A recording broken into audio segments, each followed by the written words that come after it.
turned into awkward mornings. She's an awkward, nerdy kid. This is The Morning After with the Playhouse. All right, Sherry, tell us about your fun night before that became an awkward morning after. Well, okay, so I went on, one of those first dates, and usually I lean more towards the ladies, but this guy asked me out, and I thought, hey, free meal. So anyway, the guy was nice. His name was Garfield.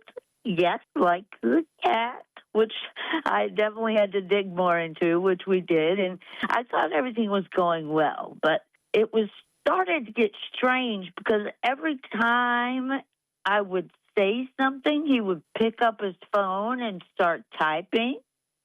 And so at first I was like, oh, it's just an important text or something. He's got to make sure he gets that. It's not normal to be texting on a first date, but maybe this is important. And then I thought, well, oh, maybe he's married or something, and his wife is having like a girls' night, and he's afraid that his wife is going to come in here and he's going to find him out with another girl. And, what if that happens? But, I put this in the back of my mind, started telling stories again, and after one, which I thought was particularly funny, he did one of these, ha-ha, and picked up his phone, read something, and then came back with this answer that was very strange. I was talking about being an accountant, and when he said that, he said, I guess that sounds like something that's very fulfilling for you. And I mean, like, who is being fulfilled as an accountant? You know what I mean? Like, what, you're an accountant. What is so exciting about that? Nobody talks like that. So maybe he is an actual human cat. But anyway, I think so. Does he like lasagna? Do we know? We don't know. He didn't have lasagna. He did have some kind of pasta, though. His feelings on Mondays. And naps. You always got to have that. So finally, I had to say something about this phone situation because it was getting a little, like, every time I say something, he picks up the phone. I'm like, okay, this is just getting rude at this point.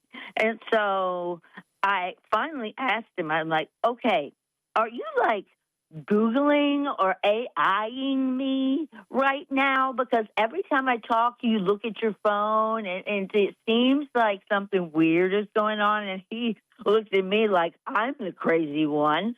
He was like, no, of course not. Why would I do that? And I said, well, I don't know. That's why I'm asking.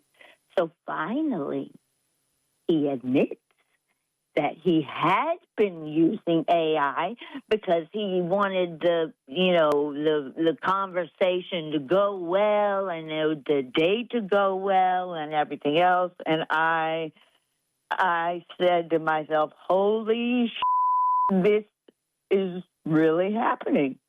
This is really serious. So I respectfully asked him something just normally. And he literally said, hold on, let me find a better response for that. And so, and he said that out loud on a date, the first date. And so I almost fell out of my chair, and I asked him, I was like, okay, am I on a date with you or your phone? What it is, I was so confused, I didn't really know. And the thing is, I really liked him in the beginning. I liked him, and I thought, wow, maybe this is better than the ladies. I mean, they can be crazy, too, but this is something different. I mean, how do you even sleep with a phone, right? I guess you can't. Well, you need another. We won't get into that, but I really liked him until he starts talking like a robot out of his phone, and he doesn't know what to say. I mean, and so he just. At first, did you think it was kind of sweet? Like, maybe he was nervous about the date, or because he was worried about how he was responding. And so he was I using the help of did- AI. But then when he did say, like, let me generate another response, like, then that is awkward. That's And he's when we relying on it stepped too over the much. edge. Yes. Yeah, that's when we stepped over the edge into the pit.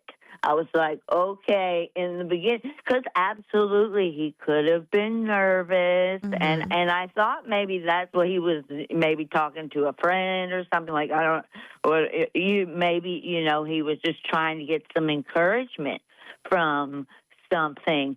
But when he started generating ideas from his phone about what to say next, I was like, okay, either I'm going to pass out of this chair or hit him in the face or find someone else in this bar restaurant. Find somebody who can have a conversation without their phone up their nose. Well, I mean, I did really enjoy your story of going out with what I believe was a robotic cat. I think it was a robotic cat is what I think it really was. No, it was a fun ride. We appreciate it. If you ever go out, literally every date you go on, can you just call us? Absolutely. You can come. Maybe we'll find some sort like Odie next time. Like that his name? Nermal. Yeah, Odie's the dog. Nermal's the cat. He always tried to send to Abu Dhabi, but had insufficient. John. John's the dad's name. Never had enough postage to get Nermal to Abu Dhabi, though. Hmm. Well, there's a cute cat named Nermal. He wanted to send her to Abu Dhabi. Am I the only one that remembers this? Oh, my. I've never watched Garfield. Oh. My concern with Garfield in the 90s was that they didn't feel Garfield was like enough of a draw for its own standalone cartoon. So it was Garfield and Friends. And halfway through, they made you watch something about a bunch of pigs. It was like farm animals. It had nothing to do with Garfield anymore. You don't know any of this? Now that's... I know he's a ginger cat. I don't remember any pigs in Garfield. There's pigs, yeah. But Horse and the pig. But I watched it religiously, so I'm going to have to dig back into my little piggy bank of a brain here and you know what see you if can I do? can remember some I got a crazy idea for you. Maybe I should ask my phone. You should ask AI is what you should do. Have Garfield help you. Yeah, I'll call Garfield and get him to look it up for me because he's definitely skilled at it, though not very secretive, unfortunately for him. And here's what's coming up.